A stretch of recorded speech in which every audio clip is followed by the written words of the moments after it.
Hi, USBGF. I'm here with Bernard Pollara, the recent winner of the US Open in St. Louis. And as part of our growing campaign to showcase some of the rising stars of backgammon, we've providing this interview for you today. So welcome, Bernard. And could you tell us a little bit So about much. yourself and where you're from? Thank you so much, Stuart. It's great to have this opportunity to be interviewed, and I really appreciate it. I'm from New York City, and I was always playing backgammon with my mom when I was a kid, but if you look on Bill Roberti's website, he has this little disclaimer about lessons where he is hesitant about giving lessons to children because he finds that they don't take to backgammon very well. And neither did I, because it's very upsetting when, you set up these great little blockades or you have someone, basically by the throat and then they scramble out of it or they slip out of it. So as a child, I would think I would have all these advantages. And then, your mother rolls double sixes and you're like, "No." But I was playing back. That's how I learned the game. And I used to be a chess player when I was younger, but then I stopped because I got to the point where you had to memorize everything. But I used to play chess in New York. And if you don't know New York City, just people sitting outside, the chess hustlers, whatever. And I was passing through there one day last March when I got off my job, just for old time's sake. And I had never played backgammon with them when younger because, it takes money. It takes far more money than a 14, 13-year-old would have in your pocket because, as you know, if you play for $5 a point, it can add up very quickly, especially if you're not very good. So, but I did have a little bit more money because I was working my own job. So I sat down and I promptly got killed for, I don't know, like $50, but I had a great time because it was, like finally backgammon with the cube. And I had never played with the cube before. And I kept going back to Union Square after I got out of my job and I kept getting crushed. And eventually I started to read because I realized that I needed to stop losing $50 every time I stopped there. And through the reading, well, the first book I really got my hands on was the Backgammon Encyclopedia, Volume 1 by Kit Woolsey, and that was pretty instrumental because it teaches you how to deal with the double five blitz, which is one of the first things, reference positions you ever have to learn, which is all the double five stuff. But basically, through the course of playing with these guys, I started reading more and reading and reading, reading, reading, reading. And I also found, more importantly, the Clinton Hill Backgammon Club in Brooklyn. And I had gone to another backgammon event and I met my doubles partner, my to be doubles partner, Mal Woolley, there. And they told me about Clinton Hill. And then I happened to go to Clinton Hill. I'm still getting crushed this whole time, by the way. I'm still getting, I'm lucky to break even. Every time I sit down, I'm like, okay, if I can just break even and get away from it, it's fine. Um, but I started playing with the Clinton Hill guys, and they do chouettes, and even as contentious and argumentative as those chouettes were, they're great, as every chouette is, by the way. It's not specific to Clinton Hill. I mean, everybody will tell you a story about how their chouette blows up, but then it's all love, of course. Um, but playing with those guys really helped me because they're able to tell, if you're the captain, and of course, it's very nervous to be the captain when you're the captain for the first time. It's even worse to be the box when you're the box for the first time.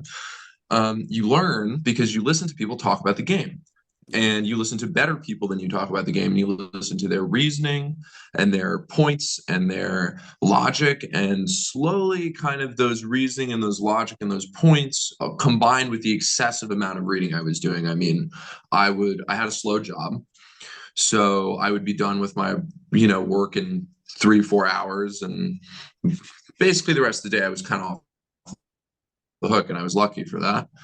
Maybe I shouldn't have said that on YouTube, but I mean, whatever. So It's you not so like you, they're gonna you watch it. you've been playing so you started playing seriously what about 2, 3 years ago? Is that right? A little under a year and a half. A year and a half ago. So you picked up a cube and played some chouettes for the first time at Clinton Hill about a year and a half ago. I would say last April, probably. Yeah, Wow. And you just turned 23, is that right? I will be 24 August 2nd of this year. Fantastic. And so Uh, describe your St. Louis tournament experience. Was how many ABT tournaments have you attended, and what made St. Louis special? um, well, I wasn't even planning to go to St. Louis because I have to thank among the list of people I have to thank, David Todd is right near the top of that list because he's the one that, okay, I started going to ABT tournaments in November of last year. My first real ABT tournament was Miami. Before then, I had gone to one in Connecticut, um, and I got to the finals of the advanced there. I lost the finals. But I wanted to go to Miami because one guy from my club was going to the guy who runs my club, Joe Inza, is going to Miami, and he's like, "Do you want to go to Miami with me?" And I'm like, "You know what? Why not? Let's go." So that was my first ABT tournament, and then which I received nothing from Miami. I didn't cash or anything like that. And I totally punted this like this is Expensive the good thing. experiences. Yeah. Yeah, I can talk about that. I can talk about this later as well. But I mean, out of the things that I will always remember Miami because I had this horrible 2-way, 4-way punt because I was being very arrogant. And I was, on a good run in the advanced. I was like 4 or 5-0 or something. I think I was 5-0. And I was playing this guy, and it was the last match of the night. And in my head, I'm like, oh, like we make the first opening exchanges or whatever, and I'm like, I'm about to kill this guy. In my head, I'm like, I'm about to win. I'm so about to win. And the whole time, I'm putting him behind a 6 prime or something like that every game, and he's slipping out, and I'm like, it's okay, doesn't matter.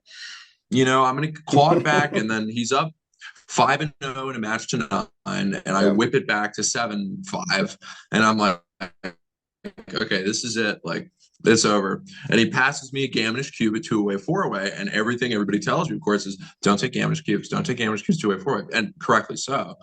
And of course, the thing that pushed me over the edge was like, I was like, this guy's an idiot. Like, I'm going to take it. And then, of course, I'm the idiot because I Yeah. got gammoned Yeah. and I lost. And obviously I'm the idiot. But sorry, I'm getting off track. But that was Miami. And then I went to New York, where I got the intermediate last chance.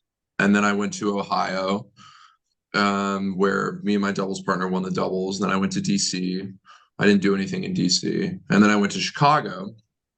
And Chicago was going to be my last one until Jamaica because everybody from my club goes to Jamaica, the Jamaica tournament.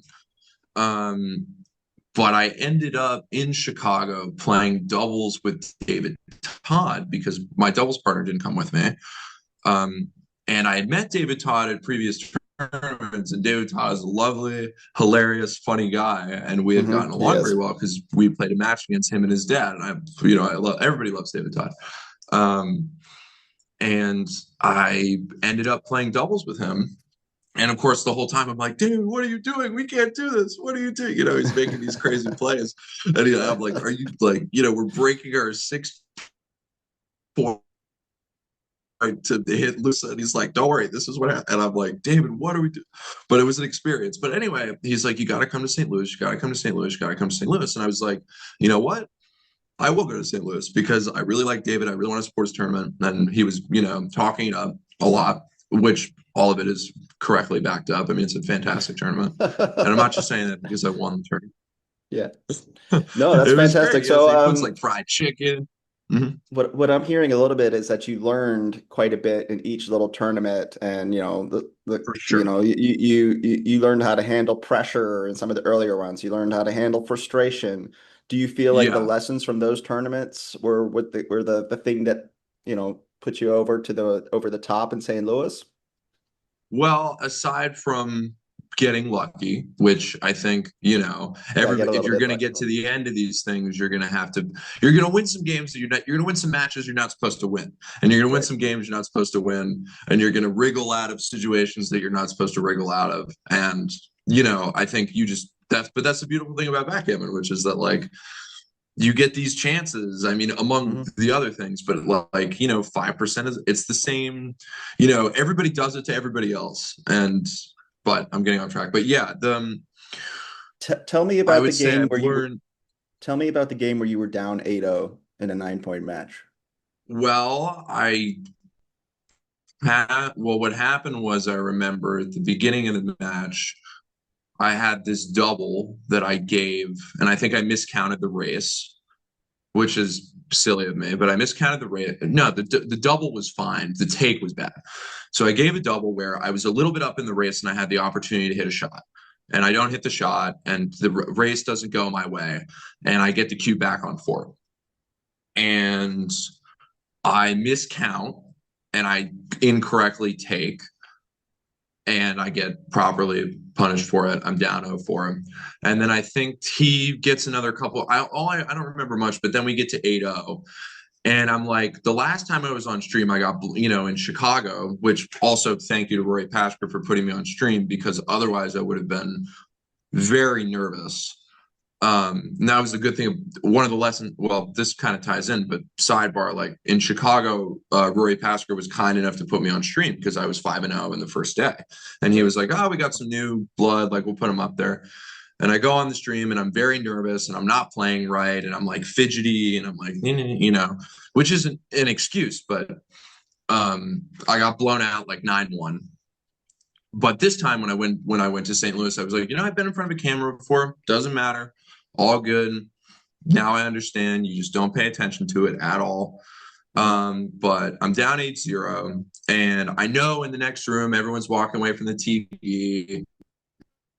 I'm like, oh man, like this, and Mehmet had been on a total tear because I was actually kind of praying for Chris Trencher to beat him, because I was like, someone's got to take this loss because otherwise he's going to have to get beaten 2 in a row and he's on this crazy tear. And he had played Chris Trencher before and they beat Chris Trencher. And then I get called and I'm like, oh boy, here we go. Well, I was excited, but then I was down 8-0 and I was like, oh, great. He's tough. But I knew everyone was walking away from the TV, but I was just like, I wasn't thinking like, don't walk away from that TV because I'm about to do something. I wasn't. I was just kind of like, you know what? There's one more point. Yeah. Well, you played till the last point. Wow. There's one more point left. The match isn't over. He'll probably get the point somehow, but until he gets the point, I'm still here. And it just so happened that he never got the point. That's gotta That feel was it. good. I mean, that Um, did feel good. I mean, I also in the last game when I had him closed out, and then I stupidly, because I'm hyperventilating, because I finally get through all this. I'm somehow have almost pulled out a gammon to for this total fluke win, and I leave myself double threes to crack, and then of course to crack the board, and then of course I roll double threes, and I'm like, oh my god, you idiot, you left double threes, and then by the grace of God, he doesn't come in, and then I bear off to win the gammon. But I was like, that also could have blown up in my face, but um, yeah, I mean, it was crazy. But the thing that I remember thinking is like, okay, it's one more point, and then once he wins the point, then we can walk away, but there's still one more. So you're never keep out. playing until it's gone. Backgammon is about who is lucky last sometimes, and it sounds like it Sometimes. pulled through for you. What do you look forward to the most in backgammon in your coming years of experience? Like, I mean, you got so much road ahead of you. What are you looking forward to? Playing more, obviously, learning more, like being in more, because the game has so many different permutations, and there's so many different. I mean, I was just in Istanbul like a week ago, and this situation came up where it's two-way, four-way, and I'm supposed to, like, I ran it through XG later, and I'm supposed to take the cube for the match, but I thought I was like way worse than 17% to take it, so I dropped it. And then I looked it up later, and of course it's a big take, and I've once again punted the match. But it's all those little things, you learn, and it just there's so much of the game is like, it's just so vast, and I Yeah. am really looking forward to both learning more, playing in more tournaments, just meeting more people who play, and hopefully trying to unseat some of the top players. and I want to go to Monte Carlo like one day. I mean, that's my ultimate. I'm definitely like in the long run, I want the world championship, but I Right. don't think, it's a long way away, probably. That is probably not as far away as you might think. It's certainly a crowning achievement, and I have faith that you will make it there one day. So I thank you for your time so Thank you. much, and I Hmm. really appreciate you taking this time with us and spreading the good word of backgammon to the community. Of And course. we are looking forward to seeing many more trophies on your mantle place in the near future. So thank you very much, Bernard, and Thank you so take care. much. And I just want to say before I get out of here, I just want to thank you, David Todd, once again, Clinton Hill Backgammon Club, best club ever. Thank you to Rory Pasker for putting me on stream in Chicago, and thank you to Dennis Culpepper for being so nice to me during tournaments. Um, and that's it. And everybody else who I've played and been a great opponent. So thanks so much for doing this.